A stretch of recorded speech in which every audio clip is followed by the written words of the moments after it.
नमस्कार मित्रों, भगवत चर्चा में एक बार फिर आप सबका स्वागत है। मित्रों, मनुष्य जब मस्ती में होता है तो गुनगुनाता है, कोई गीत गाता है। और ईश्वर जब मस्ती में होता है, जो गीत गाता है उसे बोलते हैं भगवत गीता। यूं तो भगवान या ईश्वर वो हर वक्त गा रहा है, हर जगह उसी का ही गीत है। जो हम सुन रहे हैं वो भी और जो नहीं सुन पा रहे हैं वो भी। ऐसा नहीं जो हम सुन रहे हैं, जो गुनगुना रहे हैं वो भगवत का गीत नहीं है, है। लेकिन इसके अलावा भी वो गीत है जिसका रस बिल्कुल अलग है। उस गीत के रस में जब व्यक्ति डूबता है तो रस ही रस रह जाता है, यहां तक कि वो रस ही हो जाता है, क्योंकि वो ईश्वर है रसो वैसा। रस होता है बस वैसा ही, अलग नहीं है। और जब आप उस महागीत में डूबते हो तो आप भी रसपूर्ण ही हो जाते हो, उससे कमतर नहीं होते हो। रस का तात्पर्य है आनंद, सुख, महाआनंद। हम कोई भोजन करते हैं, अच्छा नहीं लगता तो कहते हैं इस भोजन में कोई रस नहीं है, कोई स्वाद नहीं है। कहते हैं कि आपकी बातों में रस नहीं आ रहा है, यानी आनंद नहीं आ रहा है।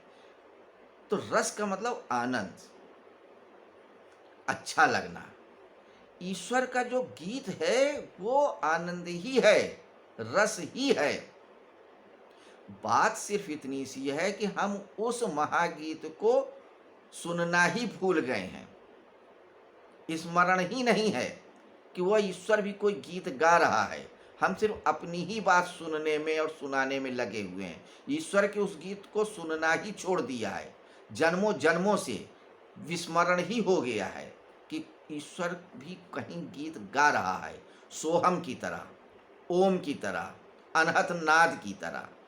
बस जरूरत है अपने कानों को खोलने की, अपने बोध, अपने ध्यान को उस तरफ ले जाने की, और तब हम सुन पाएंगे उस अनहतनाद को, उस परम ब्रह्म को, उस परम गीत को, जो आज से 5000 साल पहले भगवान कृष्ण ने गाया था पानीपत के मैदान में, यानी कुरुक्षेत्र में, जिसे अर्जुन जैसी चेतना ने सुना था। और उस गीत को दूर कहीं बैठ करके विवेक के द्वारा धृतराष्ट्र ने भी आपके संजय के माध्यम से सुना था। उसी भगवत गीत को एक बार फिर हम कोशिश कर रहे हैं गाने की, गुनगुनाने की, बतियाने की। तो भगवत चर्चा उसी गीत को स्मरण करने की एक छोटी सी कोशिश है। और इस महागीत को, इस अनहत नाद को, जो शब्दों में व्यक्त हुआ था आज से 5200 साल पहले लगभग, उसके 18 अध्यायों के 5 अध्याय तक हम चर्चा कर चुके हैं। 5वां अध्याय के हम 20 श्लोक तक किए हैं, इसमें अभी 9 श्लोक बाकी है। तो आज हम 21वें श्लोक पे चर्चा करेंगे। 21वें श्लोक के पहले हम जो चर्चा किए हैं उस पे थोड़ी सी और चर्चा कर लें, यानी स्मरण में ले आए कि हमने कल क्या चर्चा किया था। तो संक्षेप में यह है कि 5वें अध्याय की शुरुआत महात्मा अर्जुन के प्रश्न से होती है कि हे अर्जुन, हे केशव, हे कृष्ण, हे कान्हा, हे गुरु, हे भगवान, आप हमें ये बताएं कर्म योग और ज्ञान योग में कौन सा योग श्रेष्ठ है, कौन सा रास्ता सबसे अच्छा है। तो भगवान श्री कृष्ण ने कहा तो रास्ते दोनों ही श्रेष्ठ हैं, दोनों ही एक मंजिल पे पहुंचते हैं। सिर्फ अपनी अपनी चॉइस की बात है, चुनाव की बात है, सुविधा की बात है। आपको जो मुफीद लगता है वो रास्ता अपना लो। मंजिल एक ही है दोनों की। आपको कहीं गंतव्य में जाना है, ये आपका चुनाव है। बस से जाते हो, गाड़ी से जाते हो, हवाई जहाज से जाते हो, पैदल जाते हो, इससे कोई फर्क नहीं है, मंजिल वही रहेगी। ऐसे ही ज्ञान योग से जाएं, भक्ति योग से जाएं, कर्म योग से जाएं, हठ योग से जाएं, लय योग से जाएं, राजयोग से जाएं, कोई भी योग हो, कोई भी विधि हो, कोई भी तरीका हो, गंतव्य वही है। मोटे मोटे दो ही रास्ते बताए भगवत गीता में, ज्ञान योग और कर्म योग, और एक तीसरा बताया भक्ति योग। तो इस अध्याय में पहले ज्ञान योग को श्रेष्ठ बताया, फिर कर्म योग को भी श्रेष्ठ बताया, भक्ति योग की भी चर्चा किया। अब कल उन्होंने ये बताया था कि जो इन ज्ञान योग, भक्ति योग, कर्म योग के द्वारा उस अल्टीमेट को जान जाता है, पहचान जाता है, उस अनाहतनाथ को सुन लेता है, उसके अंदर क्या लक्षण पैदा होते हैं, ये बताया था उन्होंने ये कहा था कि जो उस अल्टीमेट अनुभव को पा लेता है, उस अनंतनाथ को, और उस अनंतनाथ को सुन करके अपने स्वरूप में स्थित हो जाता है, वह अपने प्रिय के मिलने पर बहुत हर्षित नहीं होता। अप्रिय यानी जिसको नहीं पसंद करता है, मिलने पर कोई उद्विग्न नहीं होता, परेशान नहीं होता। वह गर्मी हो, सर्दी हो, जाड़ा हो, कोई मौसम हो, कोई भी स्थिति हो, सब में सम बना रहता है। क्यों? क्योंकि वह ब्रह्म सम ही है, एक रस है, आनंद रस, सच का रस। तो सत चित है और बोध का रस। तो वो महागीत जो है वो सत चित आनंद स्वरूप है, उसमें सत्य ही बहता है, आनंद ही रहता है, बोध रहता है, होश रहता है। ये हमने अब तक जाना था। अब आज और क्या बताते हैं, तो आइए श्लोक को देखते हैं। श्लोक क्या कहता है? 21वां श्लोक कहता है, बाह्य स्पर्शे स्वशक्तात्मा विन्दत्यात्मनि यत् सुखम स ब्रह्म योग युक्तात्मा सुखम क्षयम अश्नुते। ये संस्कृत में श्लोक है। अब हिंदी में अर्थ देखें। बाह्य स्पर्श प्राकृत वस्तु के संबंध, बाह्य वस्तु, बाह्य स्पर्शेषु, बाह्य मतलब बाहरी रूप से जो भी चीजें हैं उनके स्पर्श से अभी डिस्क्राइब करते हैं। बाह्य स्पर्श में आत्मशक्ति रहित, आसक्ति रहित अंतःकरण वाला साधक अंतःकरण में जो सात्विक सुख है उसको प्राप्त होता है, और वह ब्रह्म में अभिन्न भाव से स्थित मनुष्य अक्षय सुख का अनुभव करता है। बाह्य, एक्चुअली हम जब किसी चीज में सुख का अनुभव करते हैं तो वह दो तरीके से अनुभव करते हैं, एक बाह्य इंद्रियों के द्वारा, एक अंतः इंद्रियों के द्वारा। चर्चा में हमने ये जाना था कि हमारी जितनी भी इंद्रियां हैं दो प्रकार की हैं, बाह्य इंद्रियां और अंदर की इंद्रियां, जिसे बाह्यकरण और अंतःकरण कहते हैं। बाह्यकरण में है आँख, नाक, कान, मुंह, त्वचा, जीभ, रस, ये सब। और अंतःकरण में है मन, बुद्धि, चित्त और अहंकार। तो जब तक व्यक्ति बाह्यकरण यानी जो बाहर दिख रहा है सिर्फ उसी में रस लेता है, वह उस अनुभव को नहीं प्राप्त कर पाता है। क्योंकि बाहर जिस चीज में वह सुख का अनुभव करता है, रस लेता है, वह बहुत दूर तक नहीं जाते हैं, वह आपकी इंद्रियों को वहीं तक रख पाते हैं जहां तक उनकी भौतिक इंद्रियां दिखती हैं। उनका सुख उतना ही होता है। स्किन डीप, जितनी मोटी आपकी परत है मांस की, शरीर की चमड़ी है, उतना ही गहरा सिर्फ वो सुख होता है। हम भोजन से सुख लेते हैं, रस लेते हैं, कितनी देर रहता है? घंटा, 2 घंटा, फिर भूख लगाती है, फिर उस रस को चाहिए। सुंदर दृश्य देखते हैं, थोड़ी देर ध्यान में रहता है, फिर स्मृत हो जाता है, फिर हम दृश्य के रस में ले जाते हैं। कोई संगीत सुनते हैं, जितनी देर संगीत सुनते उतनी देर रस रहता है, फिर संगीत बंद, रस बदन, खत्म। क्योंकि हम बाहर की इंद्रियों से रस ले रहे हैं, सुख प्राप्त कर रहे हैं। जब हम अंतःकरण से सुख प्राप्त करते हैं तो थोड़ा और गहरा हो जाता है, वो थोड़ा और दूर तक रहता है। किसी से हमारा प्रेम हो जाता है, लगाव हो जाता है, किसी कार्य में हम मन से जुड़ जाते हैं तो थोड़ी और देर तक आनंद देता है। तो प्रेम अंतःकरण का अनुभव है बहुत हद तक, तो हमको थोड़ा ठहराव ज़्यादा रहता है।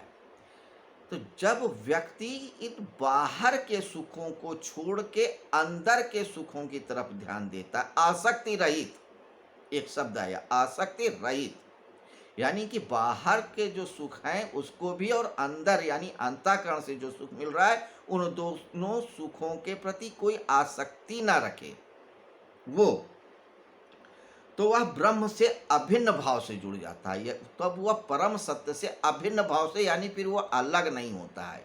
और अक्षय सुख यानी वो सुख जो खत्म नहीं होता है, वो वैसा अनुभव प्राप्त कर लेता है, क्योंकि जो परम सत्य है वो कभी खत्म नहीं होने वाला है। सुख जो है वो अभी है और अभी नहीं रहेगा। सुख क्या है, थोड़ा सा इसको भी समझ लें। सुख उस अनुभव को करते हैं जिसमें हमारी इंद्रियां थोड़ी अनुकूलता महसूस करती हैं। हमारी त्वचा, हमारी आँख, हमारी नाक, हमारी कान जिस अनुभव में थोड़ा सा रस पाती हैं या अपने अनुकूल पाती हैं उसको वो सुख मानती हैं, और जिसमें प्रतिकूलता पाती हैं उसे दुख मानती हैं। अब अगर हमको गर्मी लग रही है और हम एसी में बैठ जाएं तो हमको सुख मिलेगा, क्योंकि हमारी चमड़ी को, हमारे शरीर को, हमें थोड़ा ठंडक का अनुभव हुआ। ये बाहर की इंद्रियों का सुख है। अब एसी बंद हो जाए फिर हम दुख में आ जाएंगे। भोजन कर रहे हैं, थोड़ी देर का सुख मिलेगा, फिर उसके बाद फिर दुख हो जाए, क्योंकि बाहर की इंद्रियों से। लेकिन अगर हम आसक्ति छोड़ दें कि गर्मी है, सर्दी है, अच्छा है, बुरा है, तो हम एक ही रस में रहेंगे, जो भी आया है उसी को स्वीकार के। तो जब हम अपने अंतःकरण और बहिर्करण के सब सुखों के प्रति, सब वृत्तियों के प्रति, सब अनुभवों के प्रति सम हो जाते हैं, तो हम सिर्फ उन दुखों से, उन कष्टों से पार ही नहीं होते हैं, बल्कि उस ब्रह्म में, उस परम सत्य के साथ जुड़ ही जाते हैं और वैसा हो ही जाते हैं। तो सुखम अक्षयम अश्नुते, उस अभिन्न स्थित सुख का अनुभव करता है। तो जो व्यक्ति उस परम सत्ता का अनुभव कर लेता है, यानी कि अपने सारे सुख दुख से परे हो जाता है, तो वह ईश्वर मय ही, सत्य मय या ब्रह्म स्वरूप ही हो जाता है। तो ये उसके लक्षण है, जो स्व में स्थित है, जो सम है, विषम नहीं है। तो राह स्पर्शे सक्तात्मा विन्द्यत्तात्मनि यत् सुखम सा ब्रह्म योग युक्तात्मा सुखम क्षयम अश्नुते। तो जो सुख की हमको जिससे प्रतीत होती है, एक्चुअली उसी से हमको दुख भी मिलता है। ये नियम है, दोनों एक चीज के दो पहलू हैं। एक व्यक्ति जो आपको बहुत प्रिय है, आप उससे मिलते हो तो सुख महसूस होता है, कि यानी कि इस व्यक्ति से मिलेंगे तो आनंद मिलेगा, सुख मिलेगा। आप जितनी देर रहते हैं साथ में सुख महसूस करते हैं। लेकिन जब वो व्यक्ति चला जाता है तो दुख हो जाता है, क्योंकि उसको जाना ही है, जाएगा ही, आज नहीं तो कल जाएगा, कल नहीं तो परसों जाएगा। तो सुख के साथ दुख आना ही आना है। एक ही सिक्के के दो पहलू हैं। आप अगर सोचो सिक्के का हम सिर्फ हेड पकड़ें और टेल ना पकड़ें, नहीं हो सकता है। टेल ना दिखे एक अलग बात है कुछ दूर, लेकिन टेल आएगा ही आएगा। इसलिए हर सुख के पीछे दुख आता है, हर दुख के बाद सुख आता है। ये एक सर्किल है, चलता रहता है, जैसे दिन के बाद रात, रात के बाद दिन। लेकिन हमारे मनीषियों ने, ज्ञानियों ने एक और अवस्था कही है जिसे आनंद की अवस्था कहते हैं। आनंद की अवस्था का अर्थ होता है कि वहां पे सुख भी नहीं है और दुख भी नहीं है, क्योंकि अगर सुख हो तो दुख आ ही जाएगा, और दुख है तो सुख आएगा ही आएगा, फिर दुख है, इस चक्कर चलता ही रहेगा। तो तीसरी की अवस्था होती है आनंद की अवस्था, जहाँ न सुख होता है और न दुख होता है। वो होता है, सिर्फ वही होता है, वही अस्तित्व होता है। तो यहाँ पे जो बात कर रहे हैं ये उसी सुख की बात कर रहे हैं कि जब व्यक्ति बाहर की इंद्रियों से रस न लेके अंदर की इंद्रियों का रस लेता है, और अंदर की इंद्रियों के भी रस में बहुत ज़्यादा अपना रस लेकर के आसक्ति रहित होकर के सारे सुखों अनुभवों को देखता है, जानता है, अनुभव करता है, साक्षी भाव से देखता है, तो वह उस परम सत्ता के साथ जुड़ जाता है और उस महान गीत का अनुभव कर लेता है, सुन लेता है, उसी शिवोहम को, उसी ओम को, उसी अनंतनाथ को, और फिर वह स्वयं उस संगीत के रस में डूब करके वैसा ही रसोपूर्ण हो जाता है। तो मित्रों, ये रहा आज 21वें श्लोक की चर्चा। अब इसी संदर्भ में आगे क्या बताते हैं ये हम कल की चर्चा में देखेंगे, क्योंकि भगवान श्री कृष्ण ने अर्जुन के प्रश्न का उत्तर देने के बाद एक बार फिर से ज्ञान और कर्म योग की महिमा को बताने लगे हैं विस्तार से, और थोड़ा भक्त का यानी भक्ति योग का भी दिग्दर्शन कराया कि भक्ति योग भी एक चीज़ है। तो आगे क्या कहते हैं ये हम कल की चर्चा में देखेंगे। आज के लिए बस इतना ही। तो मित्रों, आप सभी इस कोरोना काल में अपने परिवार सहित स्वस्थ रहें, सुंदर रहें, सेफ रहें, सुरक्षित रहें। जब बहुत ज़रूरत हो तभी घर से निकलें और कोरोना से दूर रहें। नमस्कार मित्रों, आज के लिए बस इतना ही।